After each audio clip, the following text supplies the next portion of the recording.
Señor Kramer, tras la intervención de la Organización del Tratado Atlántico Norte, ¿qué reacciones empezó a tomar la población civil? ¿Huyeron, salieron, se resguardaron en sus casas? ¿Qué hicieron?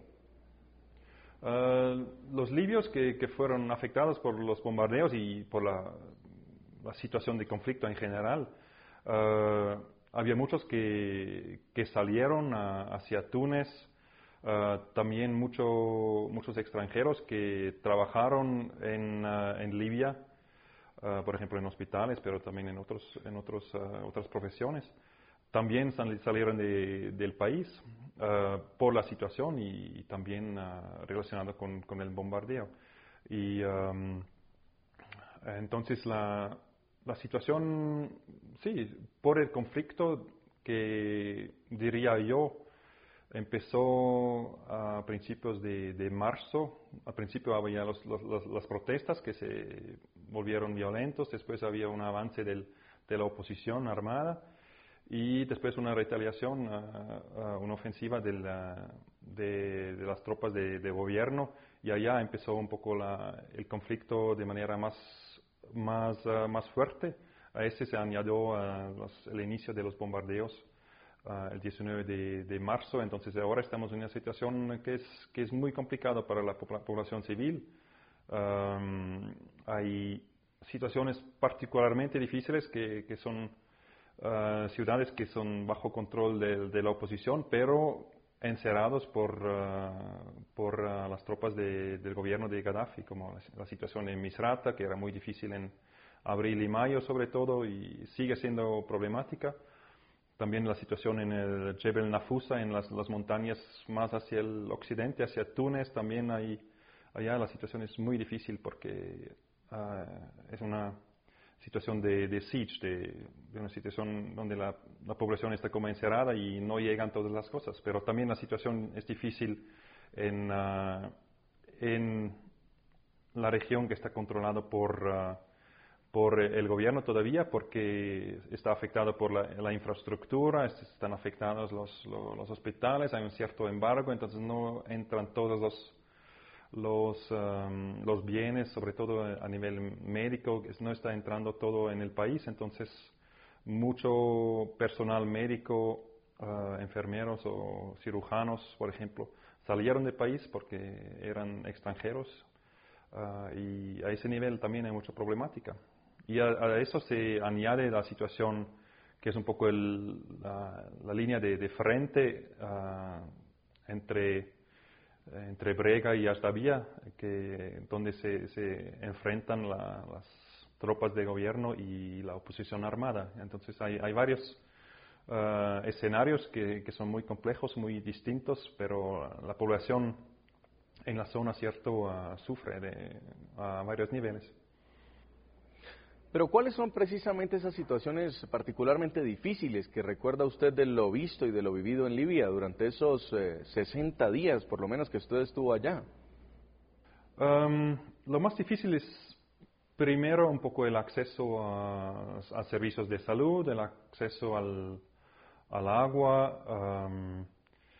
También hay mucha problemática de separación de familias, porque cuando arrancó el conflicto había varios familiares que se quedaron al otro lado de la línea de frente, entonces era muy difícil. Nosotros estamos trabajando mucho con la oposición y con el gobierno para poder intercambiar, hacer reuniones familiares dentro de Libia.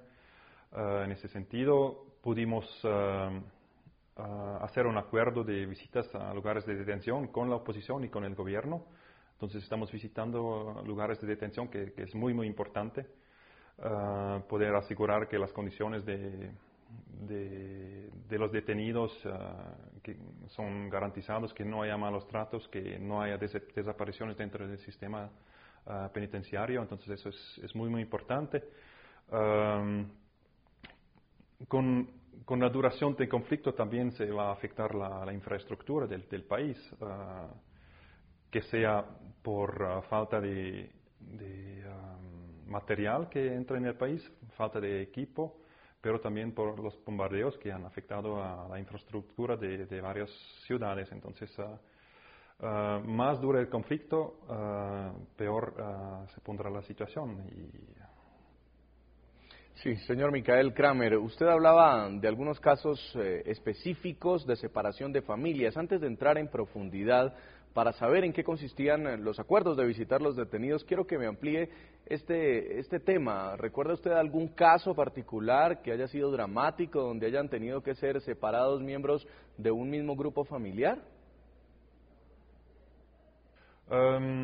Sí, cierto, porque hay varios ejemplos. Un ejemplo no lo he visto yo mismo, pero porque pasó en Misrata, entonces lo trataron mis colegas allá. Es, por ejemplo, unas familias, una madre con sus hijas, ellos visitaron a sus familiares en Misrata, ellos de origen son de Benghazi, y cuando arrancó el conflicto se quedaron como en un país de hecho separado y no tenían ninguna posibilidad de volver a su lugar de origen, a ver a sus familiares en Benghazi, y nosotros finalmente podíamos, después de un acuerdo entre gobierno y oposición, podíamos lograr la reunión de la familia otra vez y transportarlos de Misrata a Benghazi, pero también hay ejemplos que van en el otro sentido. Es decir, ¿ustedes facilitaron el reencuentro de familias? Exactamente, sí. Hubo varios. Eso pueden ser detenidos que son liberados por la oposición o por el gobierno, que después los transportamos en avión al otro, pasando la línea de frente para reunirlos. Y también muchos civiles también en ese caso. Señor Michael Kramer, en segundos continuamos con usted evaluando la parte humanitaria de lo que está viviendo Libia por estos días y tras casi 4 meses y medio de la intervención de la OTAN. Vamos a invitar aquí y también en nuestro estudio a Rafat Gotme, quien nos hace el honor de acompañarnos en este debate. Él es analista internacional, experto en Medio Oriente. Señor Gotme, quiero analizar con usted las noticias más importantes y de última hora que están pasando en Libia, y entre ellas la que comentábamos en nuestro saludo, es la muerte del jefe del ejército rebelde libio, una muerte que todavía está en entredicho, una muerte que es extraña, es una muerte curiosa. Además, se trata del general Abdel Fattah al-Yunis, jefe del Estado Mayor del ejército libio. Sin embargo, este hombre había pertenecido al gobierno de Muammar al-Gaddafi y ahora en extrañas circunstancias ha muerto. ¿Cómo analiza usted esta situación en medio de lo que está viviendo los rebeldes en Libia, que habíamos conversado están divididos en varias tribus? Bueno, gracias por la invitación, Jason. Hay que decir las cosas un tanto en perspectiva y acerca de cómo ha evolucionado el conflicto armado interno en Libia, que yo he denominado en otras ocasiones en este programa como una guerra civil de carácter tribal. En efecto, en un principio, desde febrero y marzo, el conflicto en Libia podría ser definido como una guerra civil de carácter tribal que ha evolucionado y que hoy en día, digamos, se ha transformado de una manera tan dramática que incluso podemos hablar de que hoy los rebeldes básicamente se han convertido en una especie de pequeña minoría armada y apoyada por la OTAN. En otras palabras, lo voy a decir de una manera un tanto, digamos, radical, los rebeldes se han convertido como una especie de títeres o de mercenarios al servicio del intervencionismo y el imperialismo llevado a cabo por la OTAN.